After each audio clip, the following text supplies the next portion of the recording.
Welcome back to the Hotshot Haven YouTube. What it is, y'all? Hey, man. Alright, this is Jonathan back with some more informative content for you hotshot lovers, hotshot drivers, people that want to get involved with it. First of all, I'd like to say thank you to all the subscribers, man.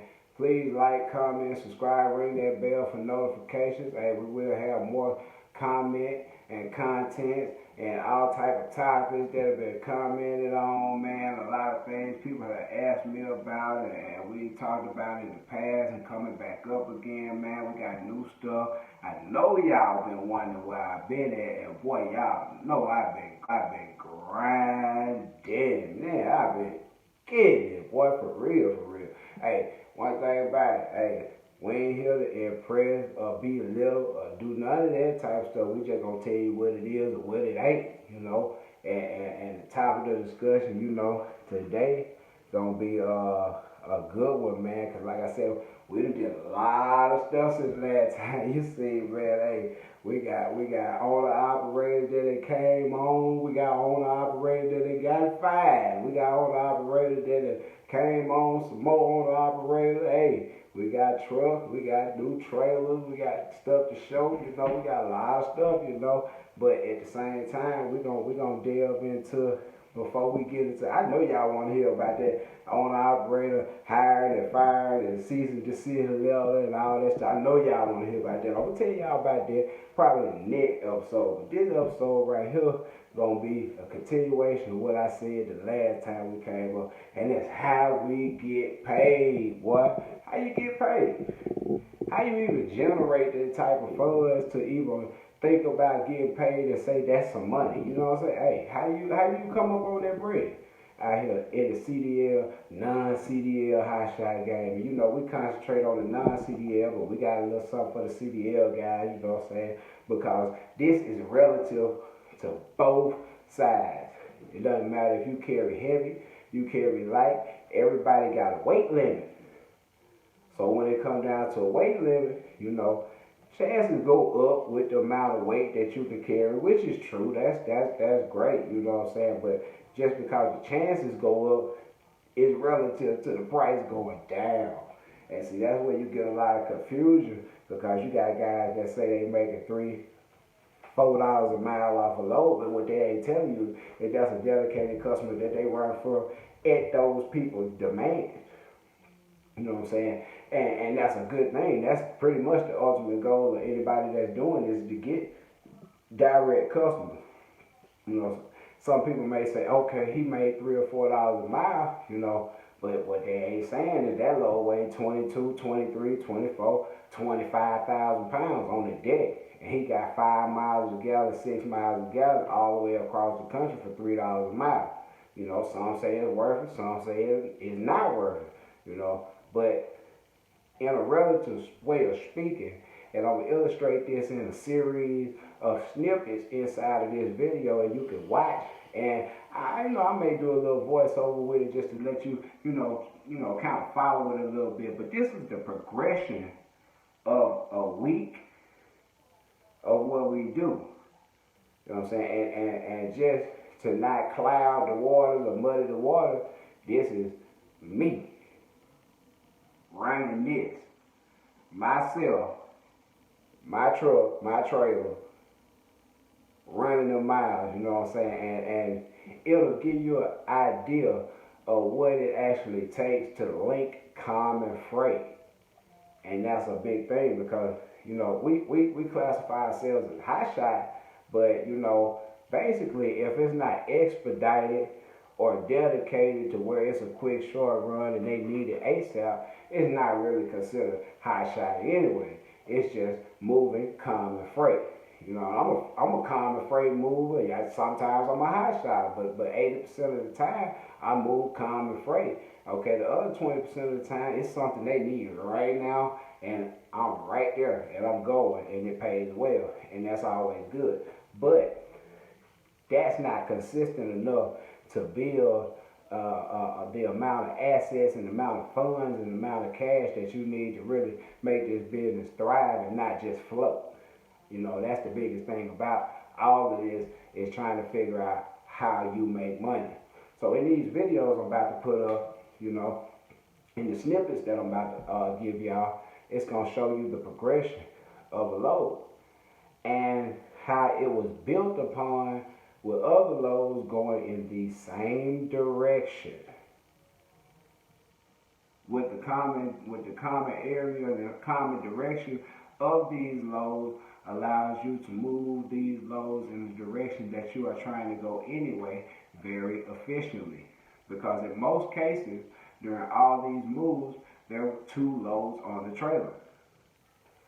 Well, you know, everything can't deliver on the same day. So as you can see, there's a piece of equipment, a yellow trencher that took the ride for most of the ride, you know. And it was one of those things where the trencher, it wasn't so much the highest paying thing on the trailer. It was just the goal to get where the trencher was going for reasons of a reset to go home, and putting it off far enough to get there in time to do the reset, be at home on time, but give you enough time to run loads in between. And that's what we'll show you on those videos right there. And, you know, we'll stop right there and let those play out a little bit. We do a little voiceover with that and drop some pictures in there. But what's really the point of all of this, whether it be non-CDL, CDL, big rig, if you're trying to stack money by stacking loads, eventually you're gonna have to win. But it's all about the dispatching. And that's one of the biggest ways that you make money out here, is being able to be ahead of the driver, not waiting on him to drop to look for something else, have something else already planned. If you're sending a driver into an area, look at that area a couple of days before he's going that way, or a day before he's going over that way, and plot him a way out. Don't wait till he stops and drops the load and takes a picture of the BOL and sends it in, and now you're like, okay, I'll go find you something. That's not how that works, because you can't be consistent. You can't. It's just impossible to put yourself under that kind of time constraint and the hours that these people drive and have to operate under, to put yourself in a position where you have to try and find the load every day in 45 to 50 minutes. A lot of times that's not going to happen. So, very, very meticulous planning goes into routing a truck. Routing a truck makes the money. You gotta have a driver that can do it. And that's above everything, because I tell anyone, you are no better than your driver. Your driver is the man in the operation. And treat him or her as such. If they out there driving the truck, whether it's for you or with you, give them the utmost respect, because they actually have the fate of your business in the palm of their hand. Now that trust and respect right there, man. When you find good people, make sure you take care of them. When you get good people, make sure you pay them right. But you never try to cheat them, do none of that shit like that. They run the mile, they do the work, pay them. Pay them, pay them. And that's all I got to say about that. Keep it 100 out here, man. Have y'all got video about driver quitting and all this stuff? Keep 100 with these people, man. Don't run off. You drive, hey, if you drive running off. Along with a few other people that also have the fate of your business in the palm of their hand. Like on the operator, some of them good, some of them bad, some of them in between. But you know, all these people can have a drastic impact on your business. So that's one thing to look out for. Like I say, how we get paid. I like to talk about some of the things that have been going on with the company. You know what I'm saying? And some good things that I can say that have occurred in the last few months. You know, not only have I successfully, you know, not given in to some of the ridiculous prices at a lot of truck stops by, pulling my non-CDL HOTSHOT load or truck right into the ordinary gas station and pumping gas at, $2.49, $2.59 instead of $2.95 at the truck stop, and previously I had done that at a rate that made them take notice when I stopped. So I was approached by one of the largest, if not the largest, truck stop chains in the country and offered a couple of deals, about fuel, and one I actually turned down in the beginning because, with me, if it doesn't make dollars, it doesn't make sense. So, my biggest thing was I'm not paying anybody any interest on fuel. I need a discount. It needs to be comparable to me pulling up at a normal gas station. The price needs to be at least close, because just the convenience of your pumps pumping fast is not enough to make me pull in and lose 40 to 50 cents per gallon. It's just not. So, well, I say we, but as a company, we were offered, and we accepted a very nice fuel deal, for a few thousand gallons every month at zero interest, paid off weekly ACH deductions, and we're not going to call their name, but we just say, we appreciate it, it's a hard work pay off, and sometimes people take notice because I didn't ask for any of that. What I'm saying? I just pumped enough diesel to the point where they started wondering who is this guy and what's going on and how can we be a part of that. Also shout out Tabs, Trans Am Financial Services, partnered with them not too long ago, maybe 2.5 months ago. Ambassador for their program, and that also goes into how we get paid, how I get paid. You have factory companies out there that basically pick back and forth over invoices. They decide what they will and will not fund, and every factoring company has limits and credit checks available and credit checks that they do to ensure that they are going to be paid before they are funded. But I know one of the things that I can say that's great about Tabs is their database of brokers and carriers and shippers is huge. It's humongous. And, even in the event that, you weren't as up on yourself as you should have been, and you grabbed a load from an unknown broker and you ran it, and then you looked and did a credit check and it didn't meet, it wasn't up to par.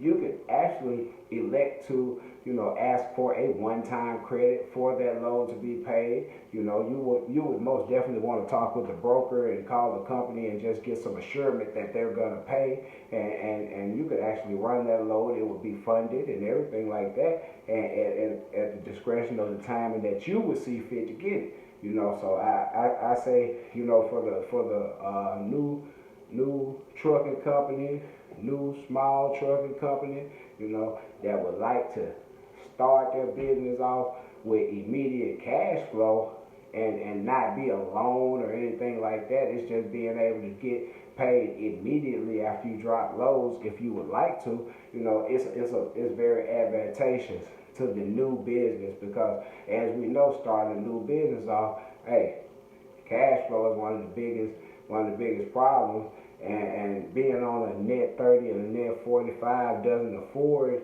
a guy that's just starting out with a mountain of bills in front of him to wait 45 days for that first invoice to clear and hope that the company doesn't forget about them. And that's one of the services that they offer is actually waiting on the money and funding it to you in a very expeditious fashion. So that's another thing we get into later on another video. Probably drop some links or something down there, man. It's just another way that I felt like it would be possible to help some guys that's just starting out, because to be honest with you, there are not a lot of people that are going to jump into this business and immediately go into making money. There's a lot of stumbling blocks and a lot of things that are already set up for you to get out here and not make money at first, And seldom talked about things about the first 3 months of your authority, and people not really wanting to accept your insurance and not knowing if you're qualified or legit. everything, you know, there's a lot of things against you, you know, so stacking loads. And, you know, like I say, I'm sending videos, shooting video content for you guys just about every load that I've taken. So you can look forward to some pretty good content coming through about some situations that happened and some things I had to go do on my own, because, you know, when you say you're a boss, you know, hey, when other people drop the ball, you gotta dive and catch it, you know. So hey, at the end of the day, ball man ain't gonna ask nobody to do nothing that he wouldn't do himself.